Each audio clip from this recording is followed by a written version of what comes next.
Happy birthday to you. Happy birthday to you. Happy birthday dear Zahir. Happy birthday to you. Thank you मामा। बहुत बहुत ओह surprise, लेकिन पापा मेरी birthday तो कल है। बेटा 12 बज चुके हैं और तुम्हारी सालगिरह का दिन शुरू हो चुका है, इसीलिए तो हमने सेलिब्रेशन शुरू कर दी। Thank you. ठीक 25 साल पहले जब छोटे से इस दुनिया में आए थे और आज माशाल्लाह कद में मुझसे भी बड़े हो गए हो। बेटा तुम्हें रोलेक्स वॉच बहुत पसंद थी ना, मेरी तरफ से तुम्हें आज गिफ्ट। थैंक यू पापा। वी लव यू टू बेटा। अब जल्दी से केक काटते हैं। चले आए केक काटते हैं।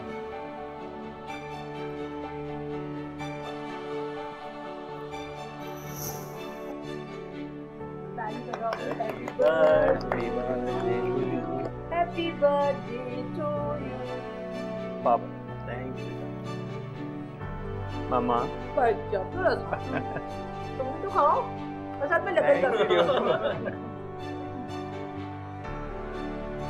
पापा कोई प्रोग्राम, कोई पार्टी शार्टी? कल हम एक साथ मूवी देखने जाएंगे और फिर फैमिली डिनर के लिए किसी अच्छे से रेस्टोरेंट चलेंगे। पापा आई लव यू। बेटा ज़ुहैब, मुझे तुम पर फख्र है। स्कूल से लेकर कॉलेज तक तुमने हर क्लास में पोजीशन हासिल करी। बेटा इंशाल्लाह एमबीए में भी तुम्हारी बहुत अच्छी पोजीशन आएगी। इंशाल्लाह पापा। बेटा बस अब मैं रिटायर होना चाहता हूँ। बेटा तुम्हारा छोटा भाई तो किसी काबिल है नहीं, बहुत ही नालायक है ये। अरे ओ लेवल से निकाल कर मैट्रिक सिस्टम में डाला, इसने वहां भी कुछ नहीं करके दिया। बेटा अब सब कुछ तुमको ही करना है। पापा कभी तो मुझ पे तनकीद का मौका छोड़ दिया करें। पापा आयान ठीक कह रहा है, आज मेरी खुशी का दिन है, आज तो हमें अच्छी अच्छी बातें करनी चाहिए। ठीक है बेटा।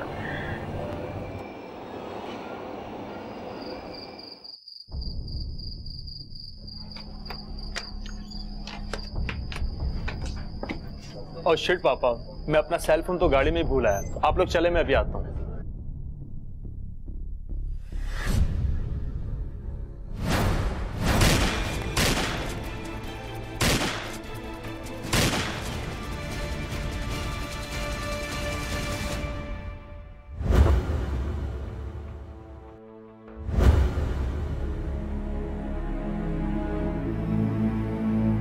पापा पापा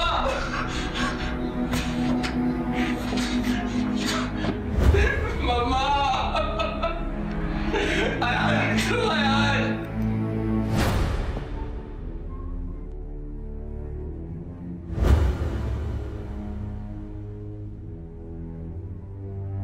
हेलो 15।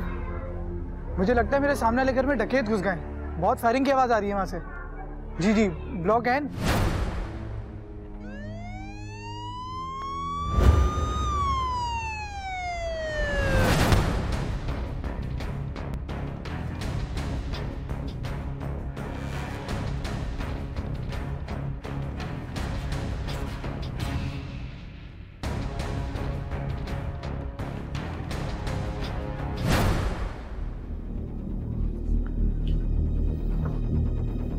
लाशों को अस्पताल भेजो। लगता है कातिल ने ये सीन क्रिएट किया है।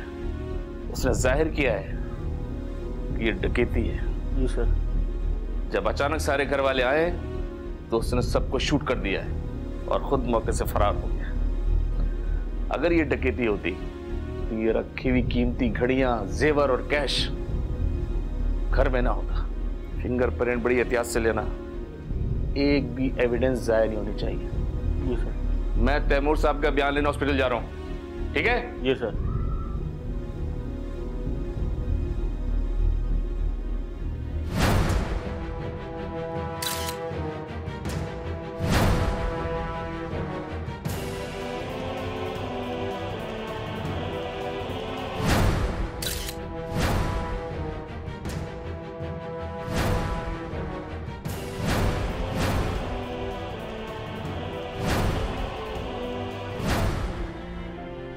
आई एम सॉरी, वाकई आपके साथ बहुत बड़ा सान्या हुआ है। इंस्पेक्टर साहब, सुहेब मेरी पहली बीवी की निशानी है और अयान नौशाबा के पहले शौहर से था।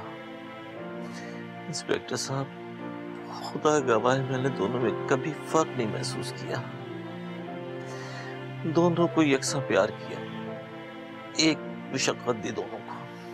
इंस्पेक्टर साहब, वो दोनों मेरे बाजू थे। आपकी किसी से कोई दुश्मनी थी? नहीं इंस्पेक्टर साहब, हमारी किसी से कोई दुश्मनी नहीं थी। आपको शक है किसी पे? हाँ, मुझे नौशाबा के भाई पे शक है। ये सब कुछ उसी का किया हुआ है। आपको अपने साले पे शक है? बीवी का भाई? आपकी क्या दुश्मनी हो सकती है उससे? मैं बताता हूँ इंस्पेक्टर साहब, आज से चंद साल कबल उसने मुझसे 5 करोड़ रुपए उधार लिए थे, मगर वो अब लौटा नहीं पा रहा है। आजकल मेरा बिजनेस भी बहुत डाउन चल रहा है और मुझे नए प्रोजेक्ट के लिए पैसों की जरूरत थी। जब इंस्पेक्टर साहब ने उसे सख्ती से तकाजा किया तो उसने मुझे और मेरी बीवी को दोनों को धमकियां देना शुरू कर दी। उसके धमकी आमेज SMS मेरे और मेरी बीवी के मोबाइल पे मौजूद है। इंस्पेक्टर साहब, जमाल ने हम सबको मारने की कोशिश की ताकि उसके बाद उसे 5 करोड़ भी ना देना पड़े और वो हमारी बिजनेस पे भी कब्जा कर ले। इंस्पेक्टर साहब, मेरा बेटा कैसा है? Geneva declaration on armed violence के तहत की गई एक स्टडी के मुताबिक सन 2013 में दुनिया भर में कत्ल की तकरीबन 8,70,000 वारदातें हुई और हर 1 लाख अफराद में कत्ल की शरह 6.2 रही।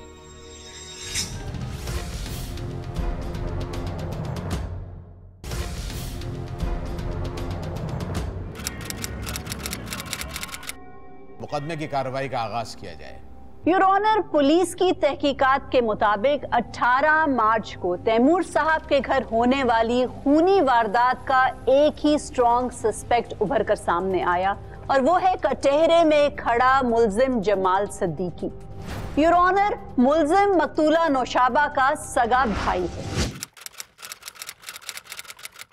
सर, हमारी मालूमात के मुताबिक मुल्जिम ने 2 साल कबल तैमूर साहब के पास अपना मकान गिरवी रखवाकर उनसे 5 करोड़ रुपया उधार लिया था। योर ऑनर, इतना अरसा गुजर जाने के बावजूद मुल्जिम वो कर्ज वापस करने पर राजी नहीं था। सर, पिछले दिनों जब तैमूर साहब के बिजनेस में कुछ लॉसेस हुए तो उन्होंने मुल्जिम से अपनी रकम वापसी का मुतालबा किया तो इसने उनको और अपनी बहन को जान से मार देने की धमकियां दी। योर ऑनर, हमारी तफ्तीश मुल्जिम की तरफ ही इशारा करती है कि सिर्फ इसी के पास कत्ल की इस खौफनाक वारदात करने का मुहरिक था।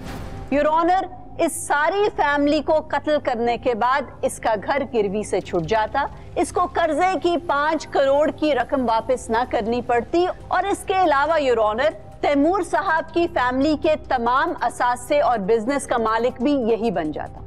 सर, मुल्जिम ने तो तैमूर साहब के पूरे खानदान को कत्ल करने का प्लान बनाया था, लेकिन ये तो तैमूर साहब और उनके बेटे सुहेब की खुशकिस्मती है कि वो इस वारदात में महज जख्मी हुए।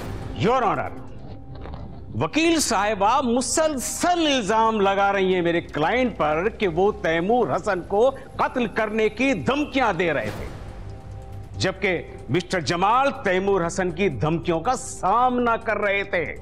जनाबे वाला, सब जानते हैं कि तैमूर हसन इस शहर के एक बहुत बड़े बिल्डर्स हैं और इनका हल्का अहबाब बहुत वसी है जिसमें लैंड ग्रैबर्स और क्रिमिनल्स तक मौजूद है।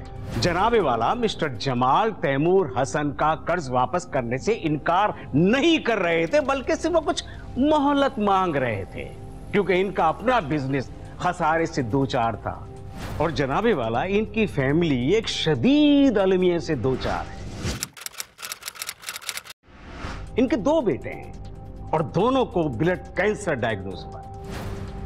ये तैमूर हसन को कर्ज वापस करने से इनकारी नहीं थे, बल्कि कुछ मोहलत मांग रहे थे। इनके जहन में था कि तैमूर हसन और उनकी फैमिली इस मुश्किल हालात में, इन परेशान कुन हालात में उनकी कुछ मदद करेंगे। मगर जनाबे वाला, इन्होंने तो अपनी आंखें माथे पर रखी हुई थी।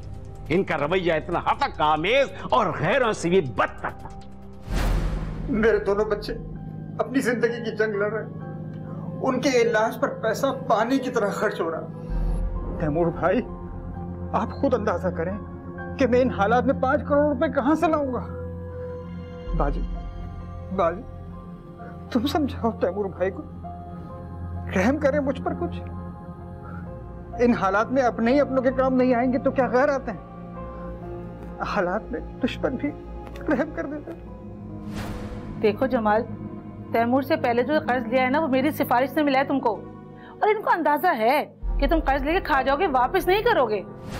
और अब तुम बच्चों की बीमारी के नाम पे मुझसे मजीद कर्ज मांगने के लिए आए हो। मैं झूठ बोल रहा हूँ, तो क्या ये रिपोर्ट्स भी झूठी हैं? ये देखो, ये दोनों बच्चों को ब्लड कैंसर है।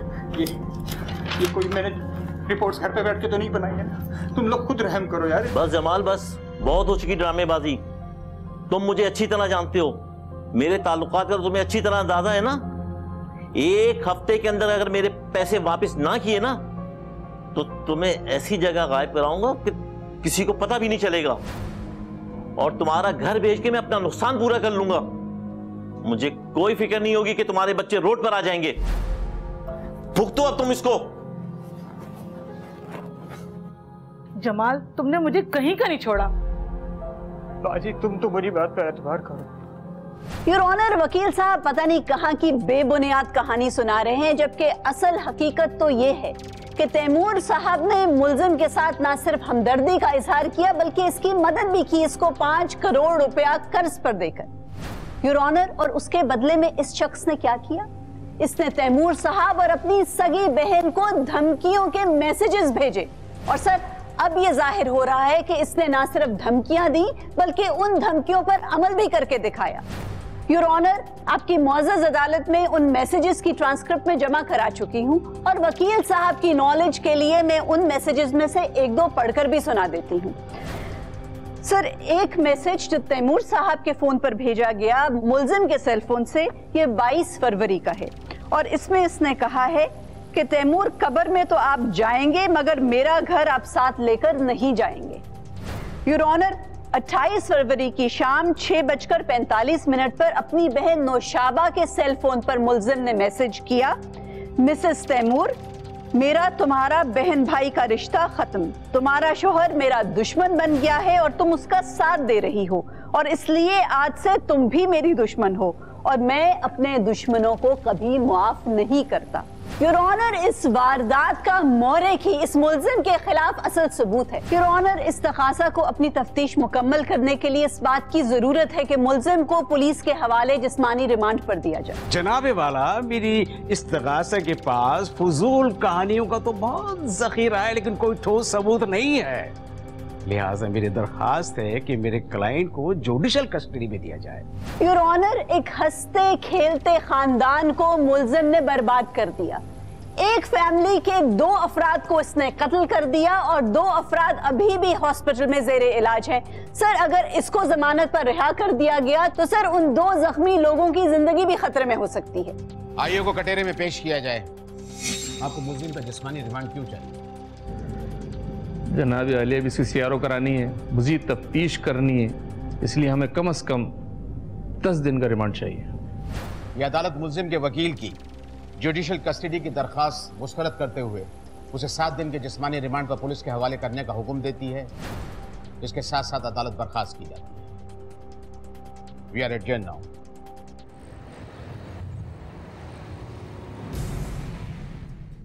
अस्सलाम वालेकुम। हाँ शरोफ साहब। इंस्पेक्टर साहब, आपने जमाल से तफ्तीश मुकम्मल की? इसने अपना जुर्म कबूल किया? नहीं शरोफ, जुर्म तो कबूल नहीं किया है, लेकिन हमने इसके ऑफिस में जाकर भी तफ्तीश की है।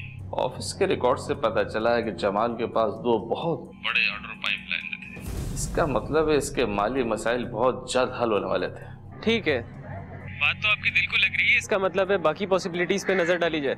जमाल के बच्चे लाहौर के कैंसर अस्पताल में दाखिल हैं। हफ्ते 15 दिन में जमाल को लाहौर जाना होता है और इसका बिजनेस का मामला भी है। ऐसे मामला में उलझे हुए शख्स का इतने बड़े क्राइम की प्लानिंग करना और उस पर अमल करना मुमकिन नहीं है।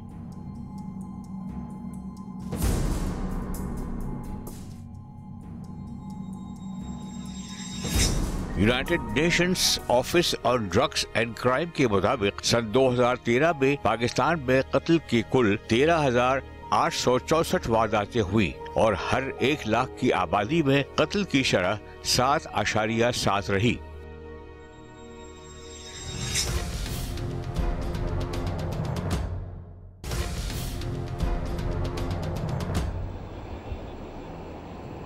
शहरोज, पुलिस की इन्वेस्टिगेशन रिपोर्ट आ गई है और ये पढ़ने के बाद तो मुझे लग रहा है कि हम एक दफ़ा फिर डेड एंड पे आकर खड़े हो गए, क्योंकि जो मेन सस्पेक्ट था जमाल साहब, उनको ये रिपोर्ट क्लियर करार दे रही है। पुलिस के मुताबिक जमाल साहब को भी रिसेंटली 2 बहुत बड़े एक्सपोर्ट ऑर्डर्स मिले हैं, जिसकी वजह से वो अपने फाइनेंशियल क्राइसिस से निकल जाते और उनके पास कोई मोटिव ही नहीं बचता कि वो कत्ल करते। और सेकेंडली वो ये भी बता रहे हैं कि इनके जो दोनों बच्चे हैं जिनको ब्लड कैंसर है, तो वो उन्हीं के ब्लड ट्रांसफ्यूजन्स के सिलसिले में लाहौर गए हुए थे बच्चों का इलाज कराने। तो कॉमन सेंस तो यही कहती है कि एक ऐसा इंसान जो नए सिरे से अपना बिजनेस इस्टेब्लिश कर रहा हो और जो अपनी बच्चों की बीमारी में इतना मसरूफ़ हो, वो ऐसी जहनी कैफियत में तो नहीं हो सकता कि एक मर्डर को प्लान करे और एक्सिक्यूट करे। मैडम, एक बड़ी अजीब सी बात है जिस पे अभी तक गौर नहीं किया गया।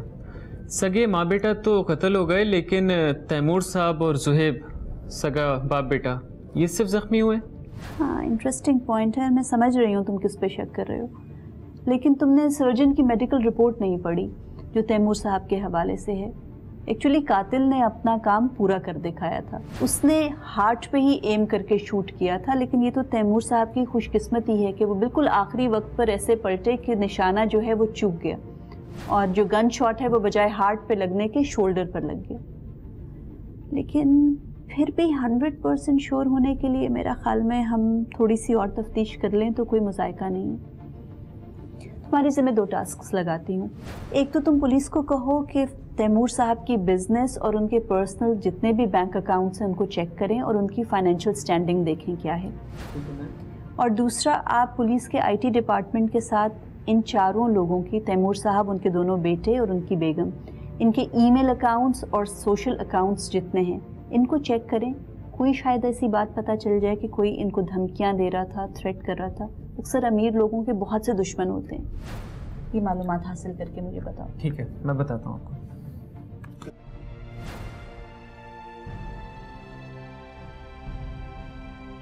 कितनी अच्छी फैमिली थी, नौशाबा आंटी कितनी नाइस थी। हाँ, बस अयान गुस्से का थोड़ा तेज था।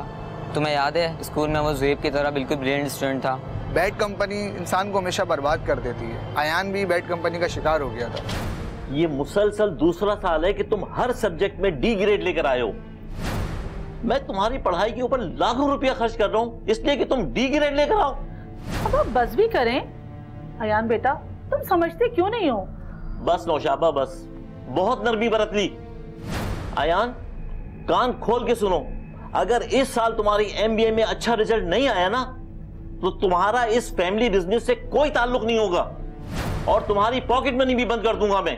तुम ये मत समझो कि तुम्हारे साथ कोई इम्तियाजी सलूक बरता जा रहा है। अगर तुम्हारा भाई भी ये हरकतें करता ना तो इसका भी इस फैमिली बिजनेस से कोई ताल्लुक नहीं होता। मगर जुहेब तुम्हारी तरह अपनी जिंदगी बर्बाद नहीं कर रहा है, इसका फ्यूचर ब्राइट है। कुछ सीखो अपने बड़े भाई से। मुझे पता चला है तैमूर अंकल ने अयान से साफ कह दिया था कि अगर उसने MBA अच्छे ग्रेड से पास ना किया तो उसे जायदाद से आग कर देंगे और सारी प्रॉपर्टी जुहेब के नाम कर देंगे। मैं समझता हूँ डिस्करेजमेंट ने ही अयान को मजीद ख़राब किया। तुम्हें पता है वो अंदर ही अंदर जुहेब से कितना जेलस था। अल्लाह उसकी रूह को सुकून दे, लेकिन वो वाक़या कभी नहीं भूल सकता जब अयान ने अपने एक दोस्त के साथ ही अपने घर में डकैती करवाई।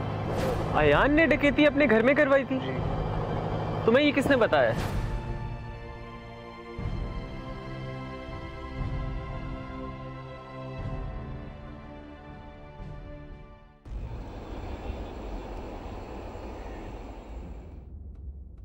अस्सलाम वालेकुम।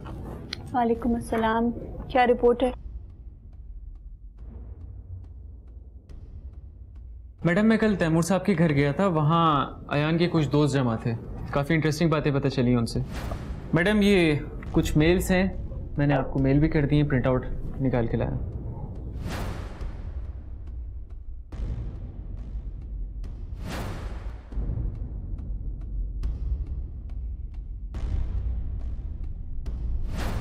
Very interesting development. ये आपने पुलिस के साथ शेयर किए हैं? नहीं मैडम, सबसे पहले आपके पास लेके आया।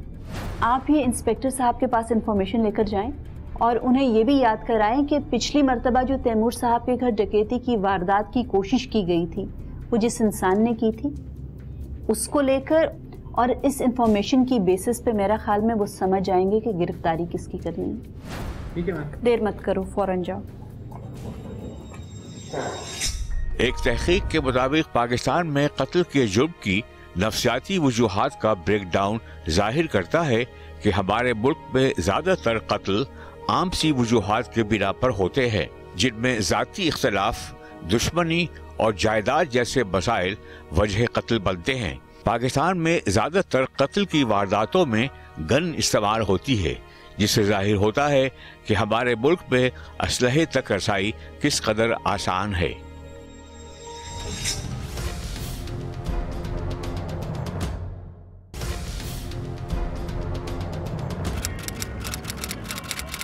इस केस की समाअत शुरू की जाए। योर ऑनर, इस्तिगासा अभी तक मेरे क्लाइंट के खिलाफ कोई ठोस सबूत पेश नहीं कर सका है और एक तवील अरसे से मिस्टर जमाल एक ना करदा गुनाहों की सजा भुगत रहे हैं। लिहाजा जो मैंने मुलजिम की बरियत की दरखास्त जेर दफा 265 के ज़ाब्ता फौजदारी के तहत दी थी, उसे मंजूर करते हुए मिस्टर जमाल को रिहा किया जाए। अदालत जानना चाहेगी कि इस्तिगासा ने अब तक इस केस में क्या पेशरफ्त की है।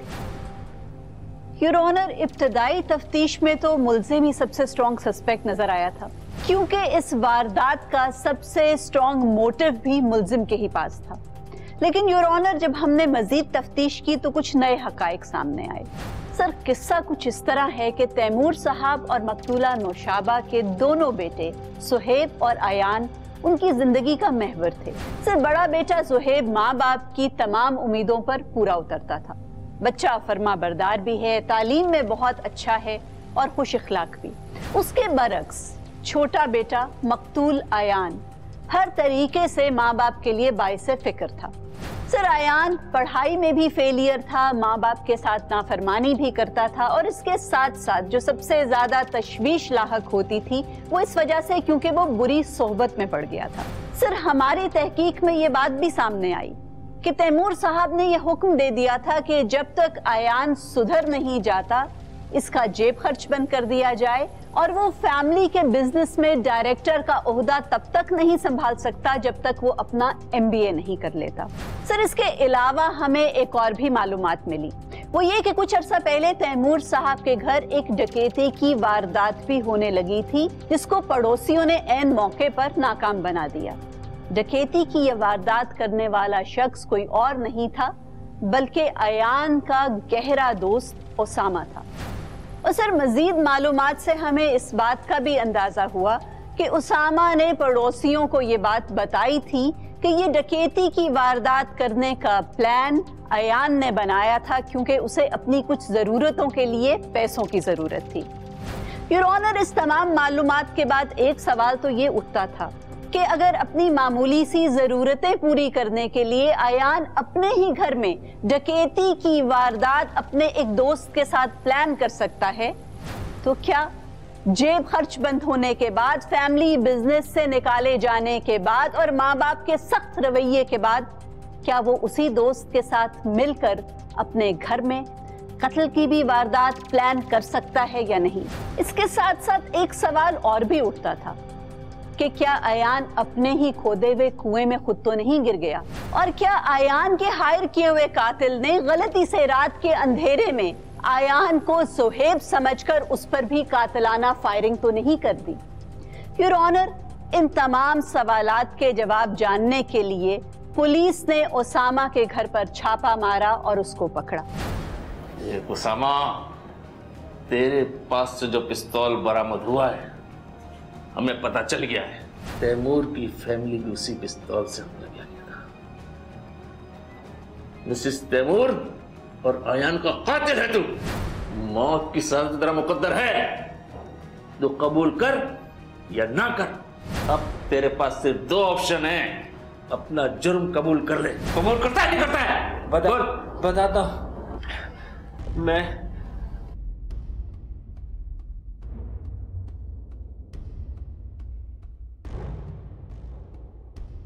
और तो और सर, पुलिस को उसामा के घर से एक पिस्तौल भी बरामद हुई और जब उस पिस्टल का बैलिस्टिक टेस्ट करवाया गया तो ये बात भी साबित हो गई कि ये तो वही आला कत्ल है जो इस वारदात में इस्तेमाल किया गया। सर, पुलिस की तफ्तीश के दौरान उसामा ने इकरार जुर्म भी कर लिया और उसके अलावा इसने ये इंफॉर्मेशन भी प्रोवाइड की कि इस वारदात को प्लान करने का असल मास्टरमाइंड कौन है। उसामा की निशानदेही पर उस मास्टरमाइंड को भी गिरफ्तार कर लिया गया और उसने भी पुलिस के सामने इकरार जुर्म कर लिया। योर ऑनर, मैं अदालत के सामने दोनों मुल्जिमान को पेश करने की इजाजत चाहती हूँ। मुल्जिमान को पेश किया जाए। आप तशरीफ रख सकते हैं।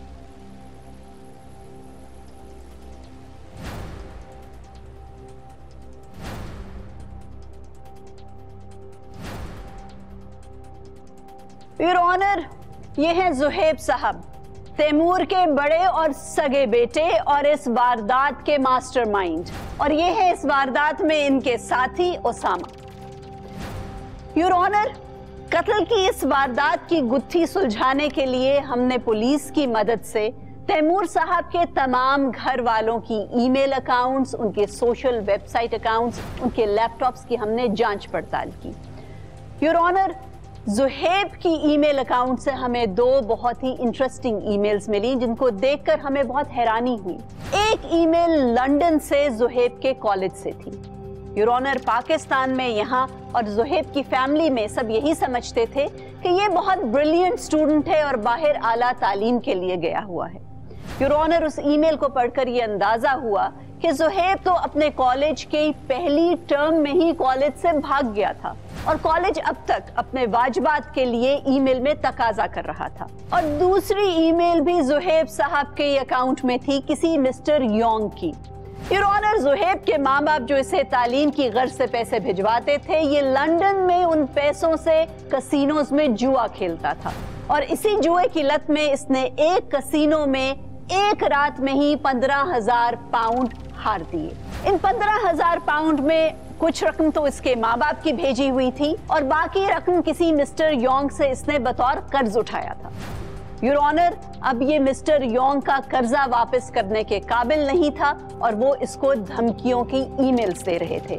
उन धमकियों से डरकर लंदन से ये भागकर पाकिस्तान आया और यहाँ पर भी इसको ये डर था कि अब इसका कहीं पोल ना खुल जाए। सर, मैं चाहूंगी कि इन दोनों मुल्जिमान ने पुलिस के सामने जो बयान कलमबंद करवाया वो अदालत के सामने भी बयान करें। जज साहब, लंदन जाकर मैं बहुत चेंज हो गया था। घर से दूर आज़ाद माहौल में बहुत बिगड़ गया था मैं। सर, मैं बहुत बुरा आदमी बन गया था, अयान से भी बुरा। सर, पापा जो फीस के पैसे भेजते थे मैं उसमें शराब और जुए में सारा पैसा लुटा देता था। सर, मैं वहाँ क्लब जाता था, सारा पैसा लड़कियों पर लुटाता था और अगर मामा पापा को इस बात का पता चल जाता तो वो मुझे अपनी जायदाद से आग कर देते। मुझे योंग से अपनी जान को बहुत ख़तरा था। मुझे हर सूरत में योंग को 7,000 पाउंड अदा करने थे और फिर मेरे जहन पर शैतान ने कब्जा जमा लिया। मैंने सोचा इन सबको मारकर अपनी ज़िंदगी के तमाम मसाइल हल कर लूं। सर, बंगला, गाड़ी, बैंक बैलेंस, ये सब कुछ मुझे ही मिलना था। ये उसामा अयान के साथ मेरा दोस्त भी है, हम दोनों स्कूल में साथ पढ़ते थे और मैंने एक दिन प्लान बनाकर उसामा को इस वारदात के लिए राज़ी कर लिया। उसामा, तुमने पहले भी अयान के कहने पर हमारे घर में चोरी की थी। अब जो मैं तुम्हें बोल रहा हूं तुम वैसा ही करोगे। यार, वो तो कोई छोटी मोटी चोरी थी, ये बहुत बड़ा काम है यार। तुम अपने घर वालों को। तुम्हारे मुंह से ये बुज़दिली की बातें अच्छी नहीं लगती। तुम्हें कितने चाहिए? 2 लाख, 3 लाख, 4 लाख, 5 लाख, 6 लाख दूंगा तुम्हें। डन है। अब जो मैं तुम्हें समझा रहा हूं, मेरी बातें गौर से सुनो। रात को आना तुम, अपने जहन में टाइम अच्छी तरीके से बिठा लो। उस वक्त घर में कोई नहीं होगा हमारे। अगर उस टाइम घर में कोई हुआ तो, और हाँ, एक बात गौर से सुन लो, मुझ पर गोली चलाते वक्त एहतियात करना। गोली सिर्फ मेरी टांग को छूकर गुजरनी चाहिए। साले की मरवा मत देना मुझे। टेंशन ना ले। उस दिन ज़ुहैब की सालगिरह थी। ये अपने घर वालों के साथ बाहर निकला हुआ था। ज़ुहैब अपनी घर की डुप्लीकेट चाबियां मुझे पहले ही दे चुका था।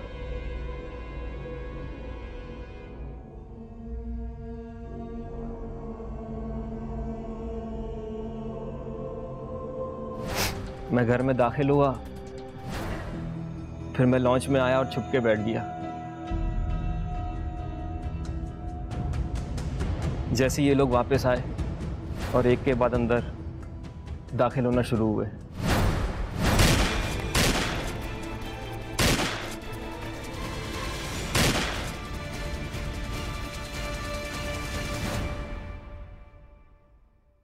प्लान के मुताबिक मैंने ज़ुहैब की टांग का निशाना लिया।